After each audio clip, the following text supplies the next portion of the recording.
I'm okay. You're okay. By Thomas A. Harris MD. 8 PAC and Marriage. Page 95. We promise according to our hopes and perform according to our fears. François, Duc de la Rochefoucauld. A friend of mine tells the following story about something that happened when he was a little boy.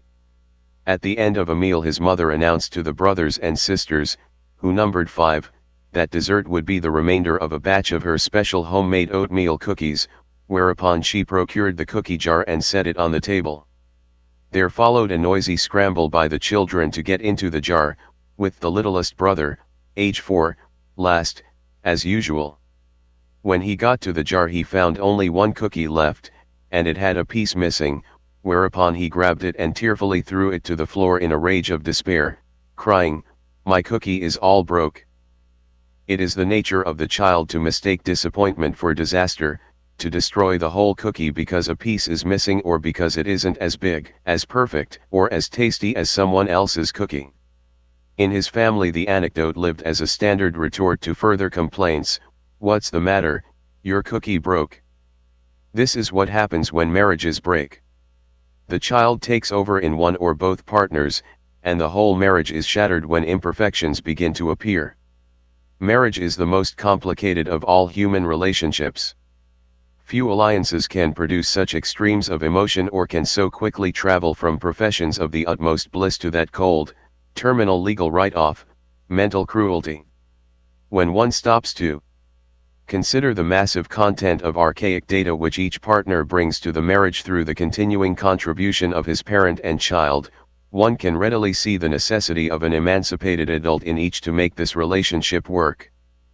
Yet the average marriage contract is made by the child, which understands love as something you feel and not something you do, and which sees happiness as something you pursue rather than a byproduct of working towards the happiness of someone other than yourself. Fortunate and rare are the young partners whose parent contains the impressions of what a good marriage is. Many persons have never seen one. So they borrow a concept of marriage from the highly romanticized fiction they read, wherein husband has a nice job as a junior executive in a large advertising company and comes home every night with a bouquet of roses to a slender, radiant wife awaiting him in the $50,000 home with Armstrong floors and sparkling windows, in which the candles are lit and the stereo is playing music to make love by. When the illusion begins to shatter, when the carpets are worn hand-me-downs from the in-laws and the stereo won't work and husband loses his job and stops saying "I love you," the child comes on with the broken cookie tape and the whole show ends with everything in little pieces. What is borrowed is the illusion and what is blue is the child. Archaic feelings of not okay contaminate the adult in each partner, and, having nowhere else to turn, the partners turn on each other. Page 96. It has long been recognized that the best marriages grow when both partners have similar backgrounds and similar reality interests. However, when the child is in charge of planning the marriage, important dissimilarities often are ignored, and a contract which reads "till death do us part" is based on such insufficient sameness as "we both love dancing," "we both want lots of children," "we both love horses," or "we're both on acid." Perfection is seen in broad shoulders, shiny teeth, big bosoms, shiny cars, or other somewhat perishable wonders.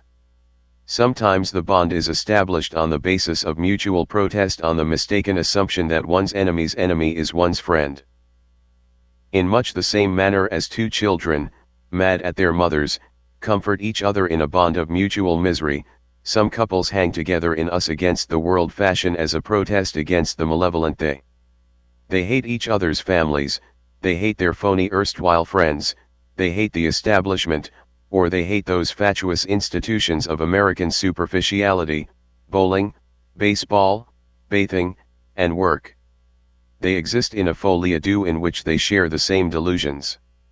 Yet they soon become objects of their own bitterness, and what used to be the game of it's all them becomes the game of it's all you. One of the most helpful ways to examine similarities and dissimilarities is the use of transactional analysis in premarital counseling to construct a personality diagram of the couple contemplating marriage. The aim is to expose not just the obvious similarities or dissimilarities but to undertake a more thorough inquiry of what is in the parent, adult, and child of each partner. A couple who enters into such an inquiry might be said to have already a lot in their favor, inasmuch as they take marriage seriously enough to take a long look before they leap. However, one of the partners, having serious doubt about the soundness of the alliance, may undertake such an inquiry on his own. An example is a young lady who was in one of my treatment groups. She asked me to schedule an individual hour for her for the purpose of discussing her dilemma over the fact that a young man she had been dating a short time had proposed to her. Her child was immensely attracted to him, and yet there was other data coming into her computer which caused her to question whether or not marriage was a good idea. She had learned to use PAC accurately and asked that I help her examine this relationship on the basis of examining the PAC in each of them. First we compared the parent of each. We found she had a strong parent, which contained countless rules of conduct and many shoulds and oughts. These included the admonition that you don't rush into marriage without thinking. There were certain elements of self-righteousness, like our kind are the best people. It contained ideas such as you are judged by the company you keep and don't do anything that is beneath you. It contained the early imprints of a home life that was highly organized, where mother was the head of the house, and where father worked hard and late at the office. There was a great store of how-to material, how to celebrate a birthday, how to dress the Christmas tree, how to bring up children, and how to handle oneself in social situations.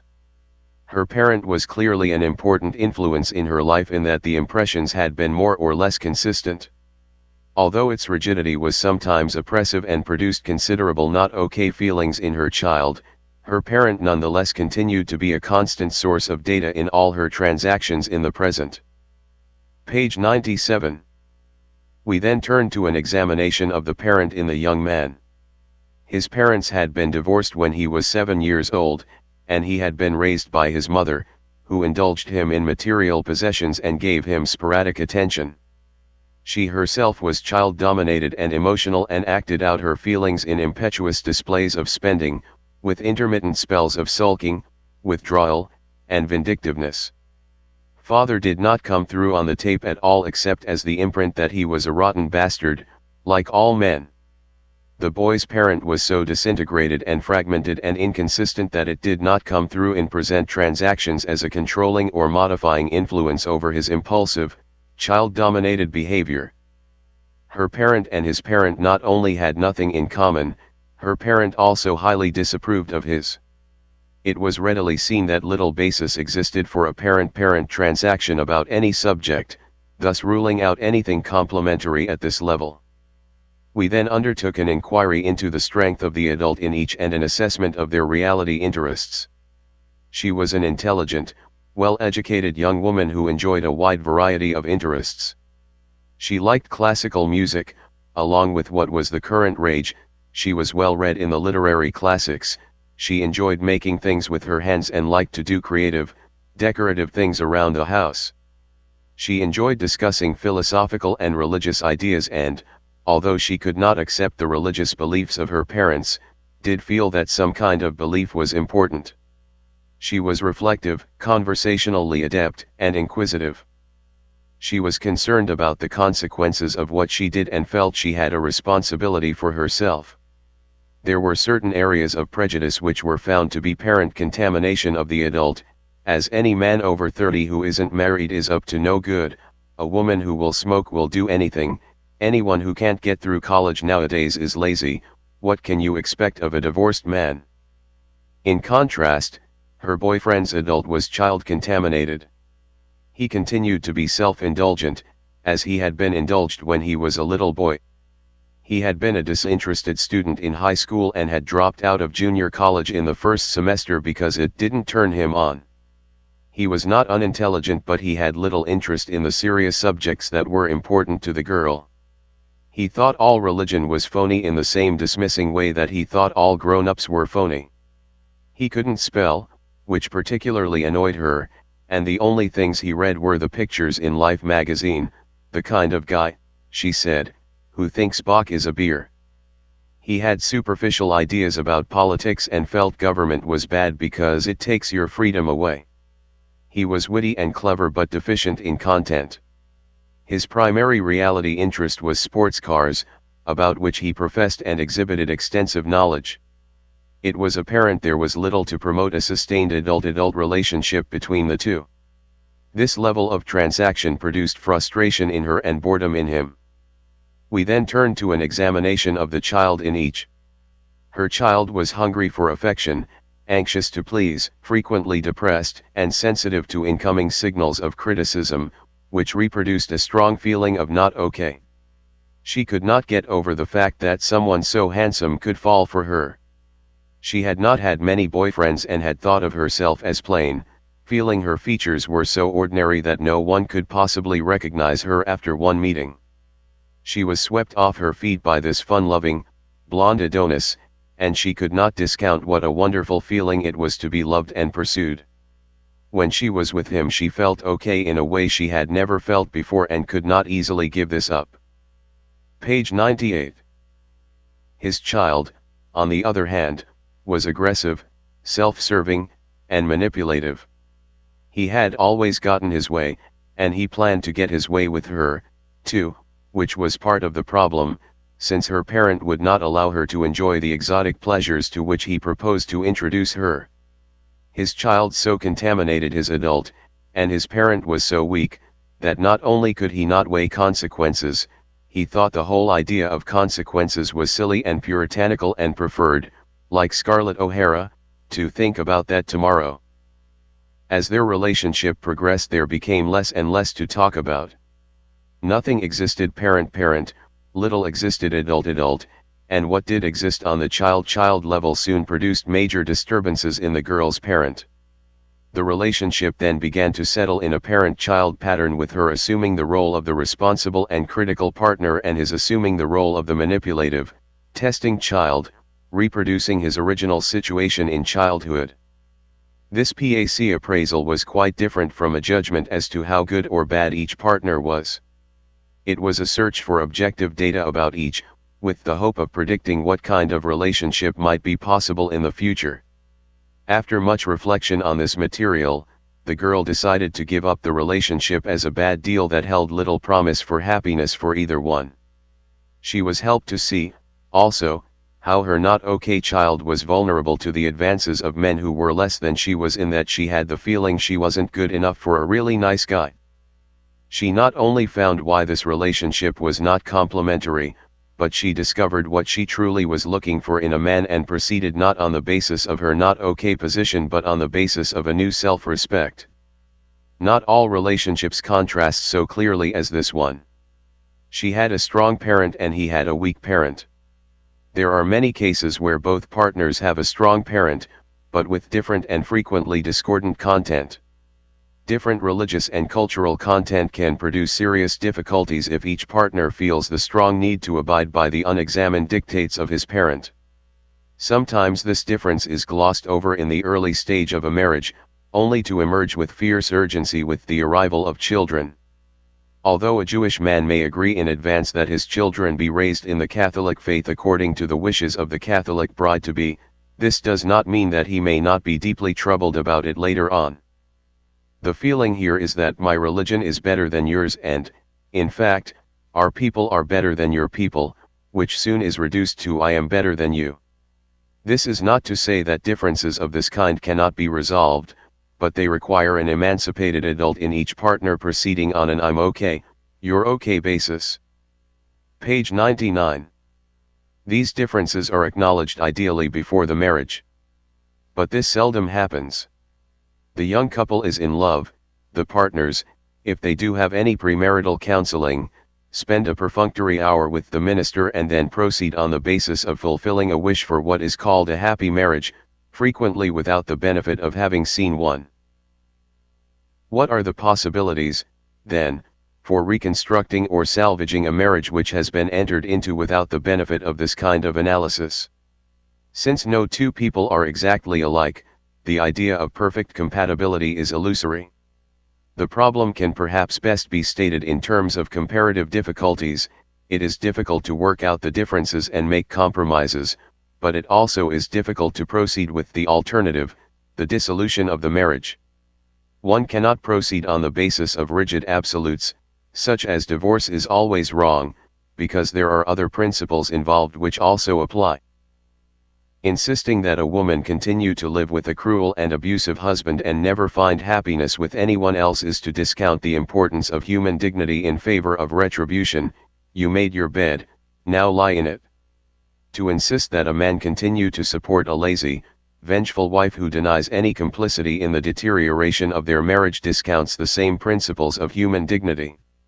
This is not to say that we cannot hold to the ideal of marriage as a permanent bond, but we must not see it as a license to trap people into an arrangement in which they forever are bound by legal but no moral obligations. Sometimes people do not begin to examine their marriages until they see the divorce advancing upon them. Then the comparative difficulties begin to emerge, and they begin to comprehend the nature of the choices they must make. A miserable marriage may make the life of the gay divorcee or the carefree bachelor seem grand indeed, yet, an impulsive choice on the basis of an unexamined assumption may lead to even further despair. That the life of the formerly married is not all it's cracked up to be is the subject of a book by Morton M. Hunt. This author writes of the many realities following a divorce, which must be considered by people contemplating divorce in order to make their decisions on the basis of a comparison of difficulties, the difficulty of loneliness as a recurring pain, the loss of old friends who do not want to take sides, the loss of children, the heartbreak of children, the financial ravages, the implications of failure, and the fatigue of knowing one has to start all over. An adult appraisal of one's situation must take into account these realities. Then the inquiry must be turned to the marriage itself. Very often only one partner is willing to initiate the examination, since one of the most common marital games is it's all you. If one partner, say the wife, comes into treatment and learns PAC, we then concentrate on ways in which we can hook her husband's adult and interest him in learning the language as well, for only on the basis of a common language can anything begin to develop on an adult-adult basis.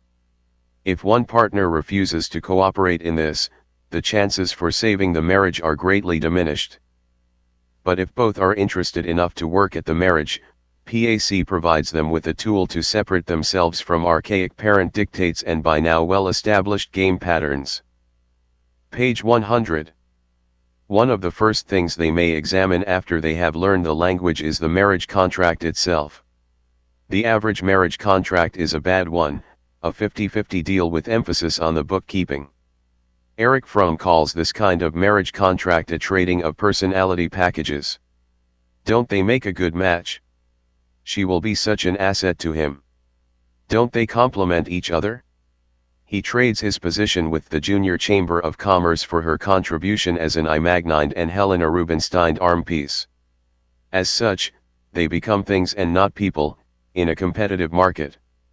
They must keep the 50-50 thing going, or the economy goes bust. This kind of contract is made by the child. The child has a comprehension of fairness, of 50-50, but in its not okay position it does not comprehend a more profound principle, that of unlimited liability for another person, where one does not hold back with 50% but is willing to be blind to the score and give totally all the time to the partner in a community of purpose established by the adult. In a book of exquisite meditative thought, Paul Scurer, Brown Professor Emeritus of Homiletics at Union Theological Seminary, expresses this idea in this way: love is a spendthrift, leaves its arithmetic at home, is always in the red. To the child, which is a get-love creature, cannot see love in this way. The adult can. There is an arithmetic of desperation in the world today, where everyone is asking for love but very few seem able to provide it. This is because of the continuing overriding influence of the I'm not okay, you're okay position of the little child. It has existed in everyone. We must keep in mind how the little person tries to relieve himself of this burden early in life by the original games of mine is better and I've got more. It is true that a 50-50 idea begins to emerge. Yet the not okay seems to crowd out the idea of fairness early in life. One morning my daughter Heidi, then 4, was about to have a treat with her playmate, Stacy. They were both preoccupied with who was to get the bigger piece, even though they had been reminded many times that this kind of contest only led to problems. Mother then gave them each an Oreo cookie. It was clear, even to the girls, that these were identical cookies. Yet in the face of the sameness, Heidi still could not resist the protest she had begun and persisted, "Haha, I get the same as you, and you don't." This is the sort of hidden one-upmanship held in reserve by the child in the 50-50 marriage. The couple seeking to save their marriage must, therefore, enter into a collaborative effort to emancipate the adult so that the not okay in the child, as well as the trouble-making content in the parent of each, can be examined to see how this archaic data continues to dominate and wreck their relationship in the present. Common relationship wreckers are absolute declarations of "that's the way I am, don't try to change me." Holding to a rigid "I am a grouch before my first cup of coffee" blames a person's faults on his nature and not his nature on his faults. The grouch before coffee racket ruins every morning in many families. What could be the best part of the day, a send-off with enthusiasm to the tasks ahead, is instead a miserable, hostile bedlam. The kids go off to school grumping, husband rushes off to work with acid indigestion, and mother feels let down because she has just lost her captive audience. The fact is that no one has to be a grouch before his first cup of coffee or any other time. He has a choice, once his adult is emancipated. An old French song goes, "L'amour est l'enfant de la liberté," love is the child of freedom. Love in a marriage requires the freedom of the adult to examine the parent, to accept or reject it on the basis of present-day contexts, and also to examine the position of the child and the trouble-making compensations, or games, it has devised to deny, or rise above, or to throw off the burden of the not okay. Page 101. Married couples who enter group treatment do so for a variety of reasons. Some have heard about transactional analysis and come to learn something new. Others come in search of an answer to a vague but unsettling question along the lines of "isn't there more in life than this?" Some come because their children are having trouble. Many come because their marital relationship is in critical condition. Many of the 37 couples whom I treated during one 4-year period were contemplating, or at least had discussed, divorce as the only way out of their problems. Some had begun legal proceedings and were referred by their lawyers or by the judge of the domestic relations court. The crisis of 17 of these couples, 46%, was brought to a head with the admission of one partner to the hospital for severe depression with suicidal preoccupation or attempted suicide. 14 of the hospitalized patients were wives and 2 were husbands, and, in one case, both husband and wife were hospitalized together at their own request to keep things even. None of these couples had been married less than 10 years. All had children and some had grandchildren. They learned PAC, either in a hospital group or in individual sessions in my office.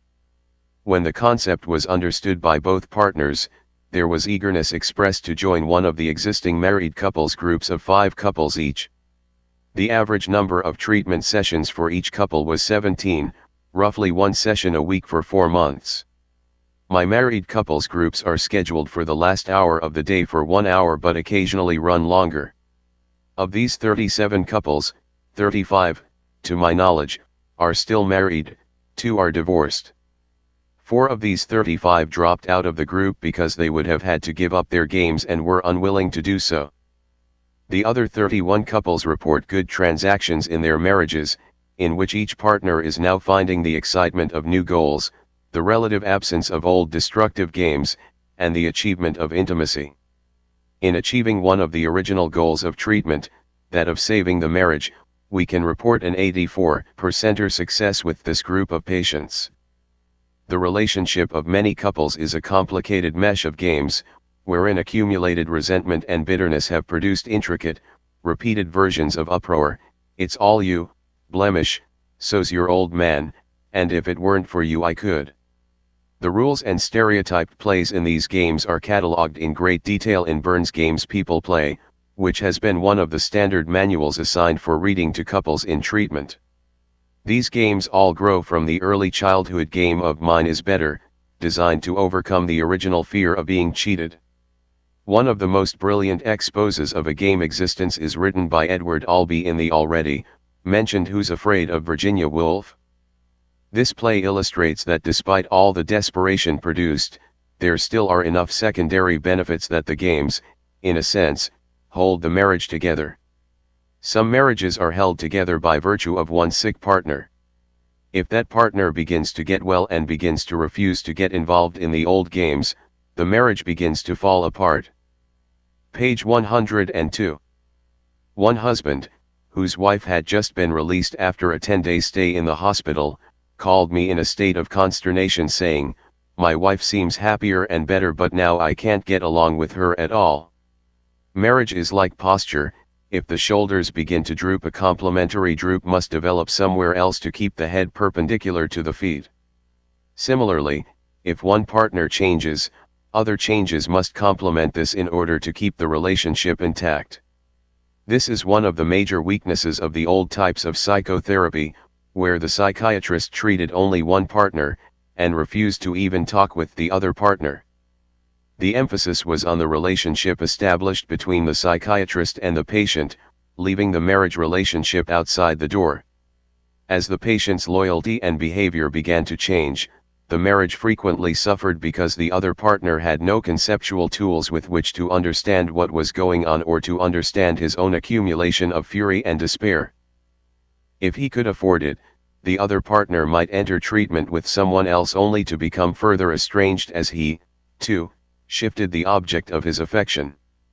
With little basis for communication, the way was open for new and better ways to play mine is better in the form of "my therapist is better than your therapist," or "I am overcoming transference faster than you are," or "I'll make a decision about whether to make love to you after my session Wednesday." Both were indulging their child in exclusive introspection which, though it may have provided useful data as to the origin of their own feelings, did not truly come to grips with the reality of an existence of not one person but two people in a relationship called marriage. An item in the Sacramento Bee, though perhaps a bit extreme, is none the less pertinent. Many a psychiatrist insists there is no mental emotional health if man does not face reality. If that be the case, why do they make their patients lie on couches where it is so easy to daydream? Maybe a spiked mattress would be better. Each partner must be willing to acknowledge his complicity in the difficulties of the marriage. The "it's all you" point of view is exposed as fallacious by Emerson in his observation that "no man can approach me except through my own act."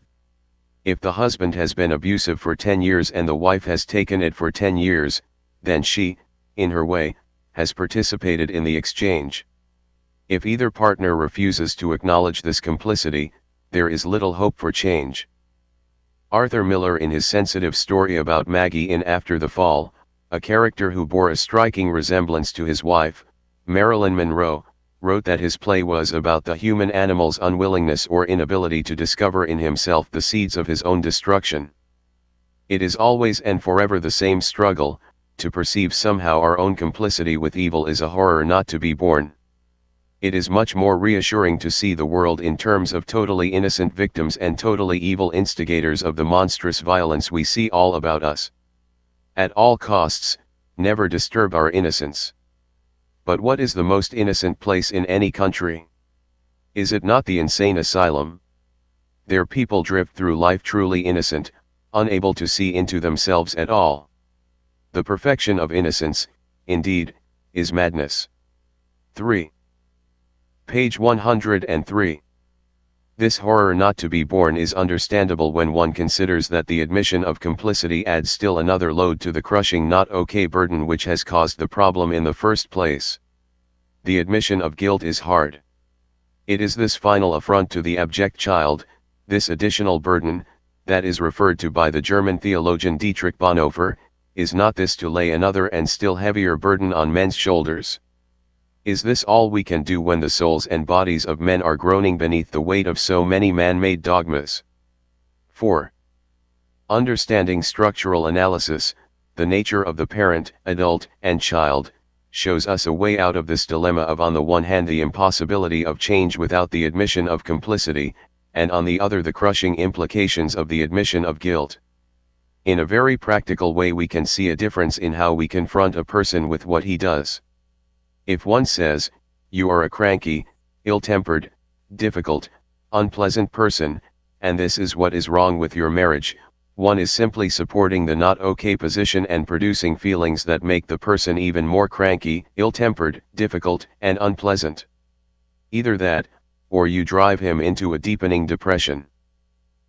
If, on the other hand, one can sympathetically say, "It is your not okay child that constantly makes trouble for you, and by reacting in the old cranky and ill-tempered way to destroy your chances for happiness in the present," there is some objectification of the dilemma, and the person sees himself not as a total zero but as a combination of past experience, both plus and minus, which produces difficulty.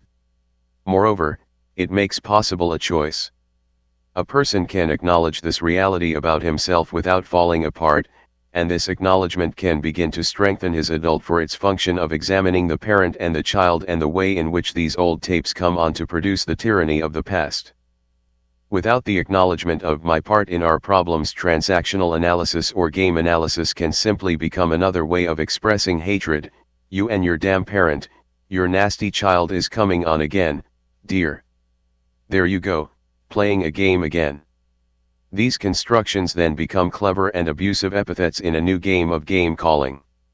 As we see the problems that can arise, we begin to understand the significance of the idea expressed in the title of Arthur Miller's article about his play, "With respect for her agony, but with love." A commitment to this idea is what is required of couples entering treatment if they are to succeed in building something of value in their marriage. A final question emerges: when we stop playing games, then what do we do? What else is there? What do you do with an emancipated adult? The establishment of goals. A ship with no destination drifts and is carried along by the prevailing tides, now up, now down, groaning and creaking in the high seas, tranquil and lovely in the calm. It does exactly as the sea does. Many marriages are like this. They stay afloat but they have no direction. The priority input in their decision-making is, what are other people doing? They conform to their social circle in attire, housing, raising children, values, and thinking. As long as others are doing it, it must be okay, is their standard of what to do. If everyone is buying a certain kind of luxury automobile, they also will buy one, even if their higher purchase commitments already constitute a library of monthly bad news. They have not built their own set of independent values concerned with their own particular realities and therefore frequently end up disillusioned and in debt. Page 104. Only the adult can say no to the child's clamoring for something bigger, better, and more in order to feel more okay. Only the adult can ask the question, if 4 pairs of shoes make you happy, will 10 pairs make you happier? The rule is that each increment of material possessions brings less joy than the one that immediately preceded it. If one could quantify joy, it is likely that a new pair of shoes brings more happiness to a child than a new car brings to a grown man. Also, the first car brings more joy than the second, and the second more than the third. H. L. Mencken said, "A man always remembers his first love. After that he begins to bunch them." The child in us needs bunches, as on Christmas morning, surrounded with gifts the child cries, "Is that all?" A little boy was asked on a children's television program what he got for Christmas. "I don't know," he said, distressed, "there was too many." An adult examination of a family's realities can weigh whether or not the acquisition of a certain possession will be worth, in terms of joy, the mortgage, the department store bill, or the diversion of the money from something else. The adult can also give in to the child's need to collect bunches of possessions by taking up a hobby such as collecting stamps, coins, rare books, model railroad equipment, bottles, or rocks. The adult can determine whether the expenditure for these collections is realistic. When it is, the bunching is fun and harmless. If it is bankrupting the family, however, e.g., collecting villas, sports cars, and original Picassos, the adult may have to say no to the child's fun. Decisions regarding hobbies, possessions, where to live, and what to buy must be made according to a set of values and realistic considerations unique to the marriage. Agreement about these decisions is extremely difficult if goals for the marriage have not been established. A couple in treatment may learn to see the difference between parent, adult, and child, but they are still on the same social sea, and if they do not chart a course, they will, despite all their insights, continue to follow the old ups and downs and fun and games. It takes more than knowing something to muster the power to cut through the social currents. It takes the establishment of and embarking upon a new course in the direction of goals arrived at by the adult. Persons either set a new course or they fall back into the same patterns of drift. It does not matter how many charts they have. This is where the considerations of moral values, of ethics, and religion, become important to the course of a marriage. A man and wife must undertake some fundamental inquiries about what they consider important in order to chart their course. Will Durant views the fundamental problem of ethics in the form of the question, is it better to be good or to be strong? 6. This question can be asked in many ways in the context of the marriage. Is it better to be kind or to be rich? Is it better to spend time with the family or to spend time in civic activities? Is it better to encourage your children to take it on the chin or to hit back? Is it better to live big today or hoard every penny in the bank for tomorrow? Is it better to be known as a thoughtful neighbor or to be known as a civic leader? These are questions which can lead to hopeless forensic entanglements unless they are asked by the adult, for they are difficult even then. It is not enough to know what opinions the parent in each partner contains in answer to these questions. It is not enough to know the child needs the feelings of each. If the parent or child data is in disagreement, there must be some ethical standard accepted by both, which can give direction to the course of the marriage and value to all decisions that must be made. It has been said that love is not a gazing at each other, but a looking outward together, in the same direction. The parent and child in each partner may lead backward to great divergence. Only through the adult is convergence possible. Yet the goal out there cannot be established without moral and ethical considerations.